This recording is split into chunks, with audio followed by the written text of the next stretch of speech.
Galatians 3 verse 28 of the Christian Holy Bible says, "Everyone is equal before God."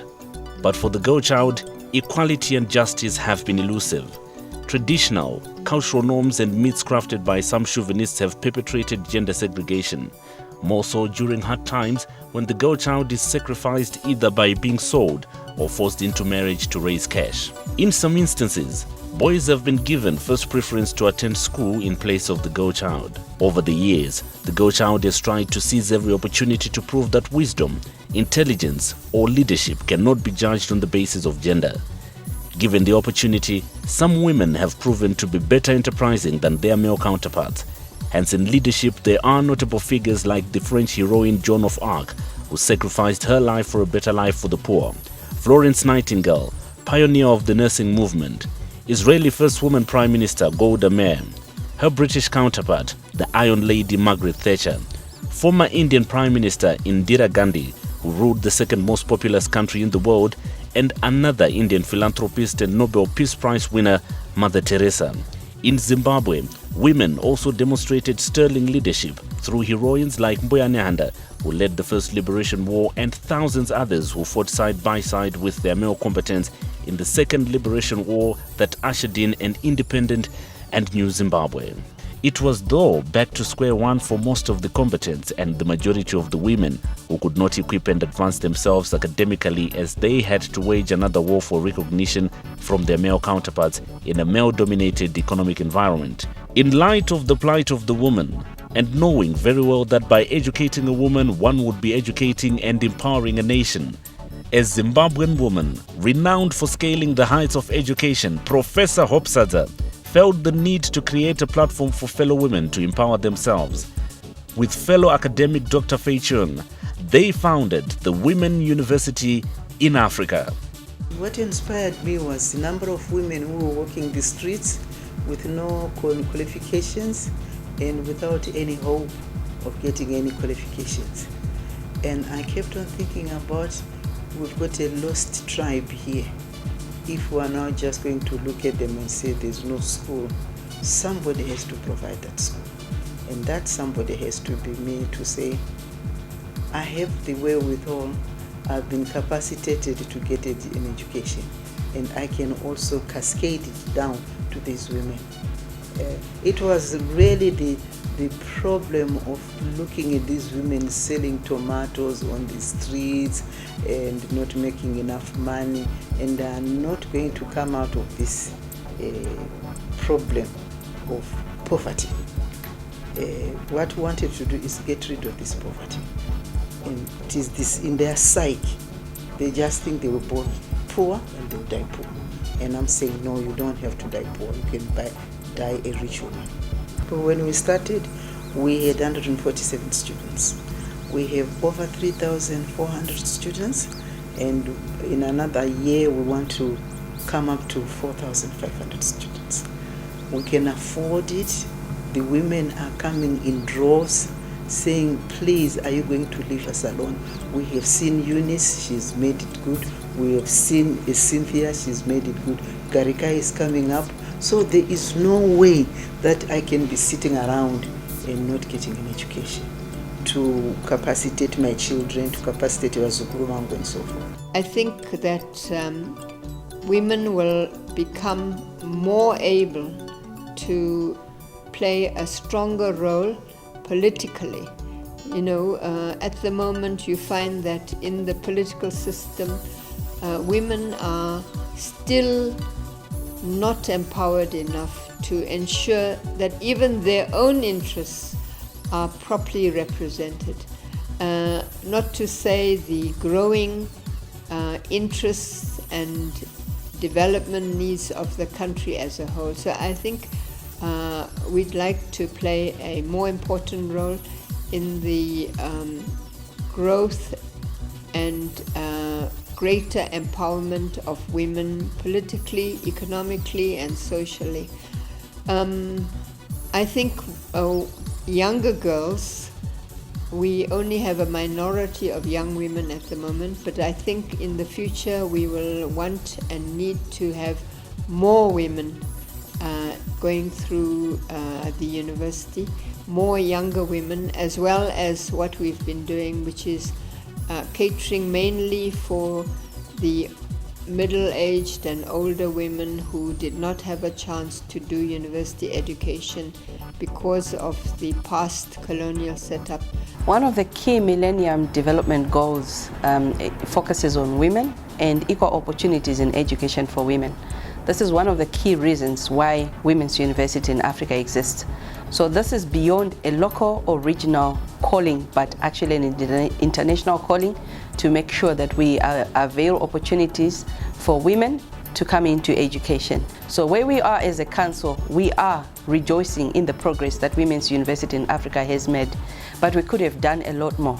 We started off renting from offices to lecture rooms, and where we are today shows tremendous growth over a very short span of time, with us having managed to buy our own head office in Harare and also try and bought land in Marondera to try and come up with our university.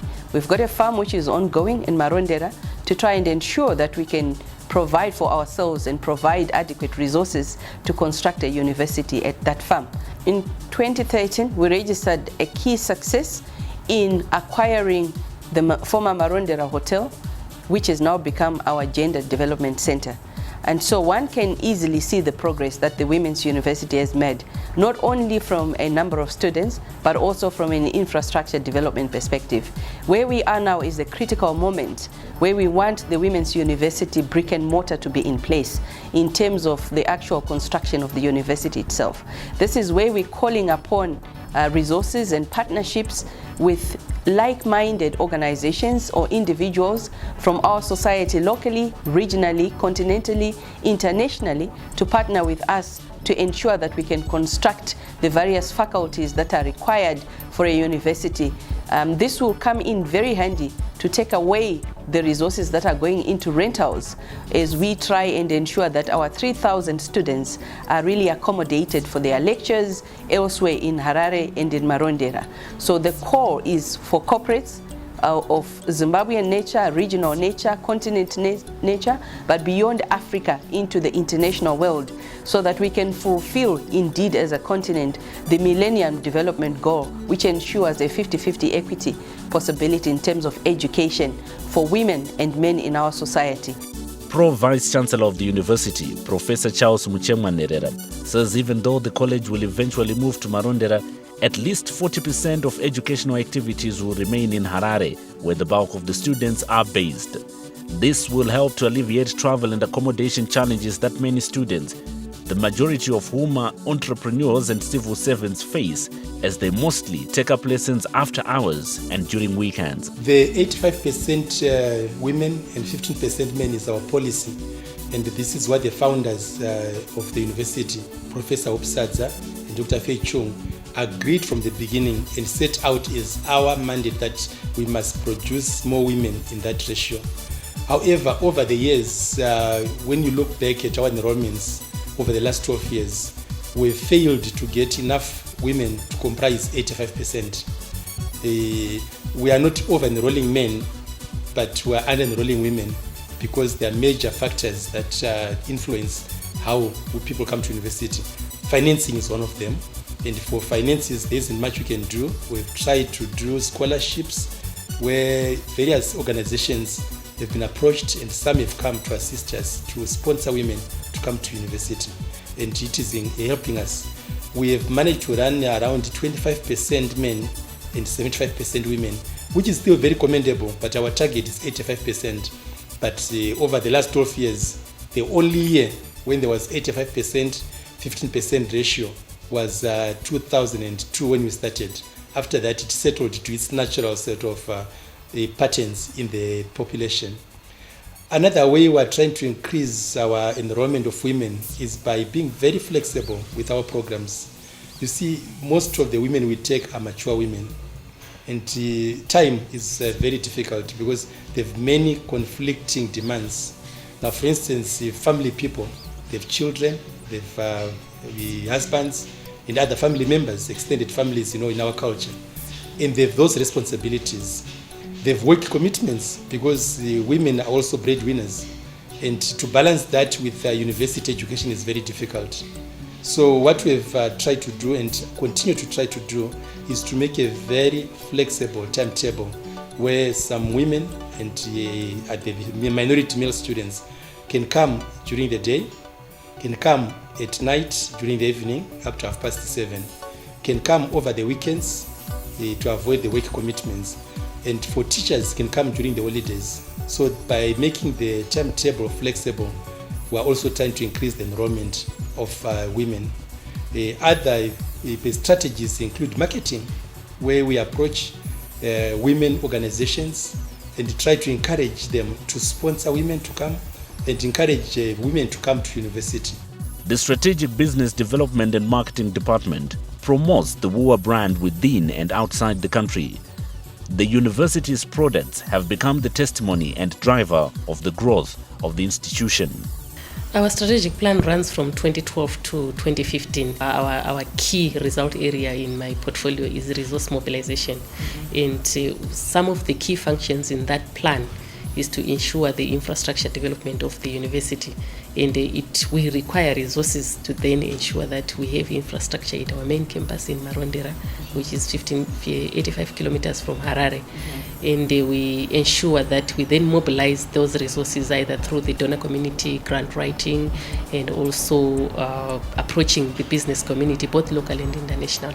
And also to mobilize more students to enroll, because we are women's university in Africa from Cape to Cairo.